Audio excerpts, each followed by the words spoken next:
வணக்கம். மக்கள் சட்டம் நியூஸ்.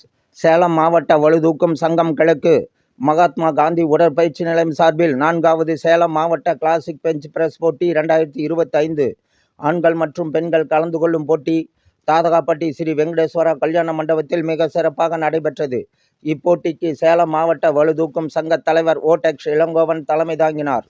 இதில் தாதை போர்ட்ஸ் கிளப் செயலாளர் சந்துரு கோவிந்தபிள்ளை, உடற்கல்வி இயக்குனர் ரமேஷ், ஆசிய பளுதூக்கும் வீரர் அனீஷ்குமார், உடற்கல்வி இயக்குனர் வடிவேல் ஆகியோர் அனைவரையும் வரவேற்றார்கள். சேலம் மாவட்ட பளுதூக்கும் சங்கம் கௌரவ தலைவர் தங்கராஜ், நீலமேகம் பிள்ளை அகாடமி தேனி நீலமேகம் ஆகியோர் குத்துவிளக்கு ஏற்றி வைத்தனர். சேலம் மாவட்ட பளுதூக்கும் சங்க செயல் தலைவர் கல்லாங்காடு சரவணன் பூஜை செய்தார்.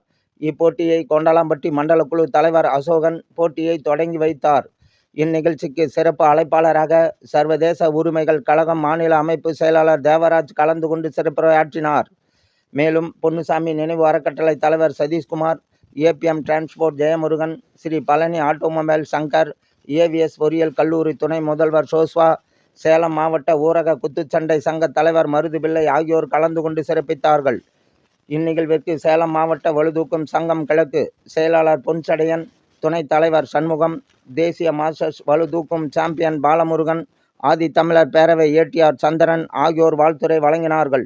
இப்போட்டியில் வெற்றி பெற்ற வீரர் வீராங்கனைகளுக்கு சேலம் மாவட்ட பளுதூக்கும் சங்க செயலாளர் கமலக்கண்ணன், சேலம் அரசு வழக்கறிஞர் கிருஷ்ணன், மேற்கு மண்டலம் செயலாளர் மணிகண்டன், சின்ன திருப்பதி சாதிக், தாதகாப்பட்டி நைனா நாகராஜன் ஆகியோர் கலந்து கொண்டு பரிசு மற்றும் பதக்கம் கேடயம் வழங்கி கௌரவித்தார்கள். நிகழ்ச்சிக்கான ஏற்பாடுகளை தாதகாப்பட்டி சேலம் மாவட்ட பளுதூக்கும் சங்கம் கிழக்கு மகாத்மா காந்தி உடற்பயிற்சி நிலையம் பொன்சடையன், சந்துரு என்கிற ராஜ்குமார், சிபி அனீஷ்குமார், ஜிபி அருண்குமார் ஆகியோர் சிறப்பாக ஏற்பாடு செய்திருந்தனர்.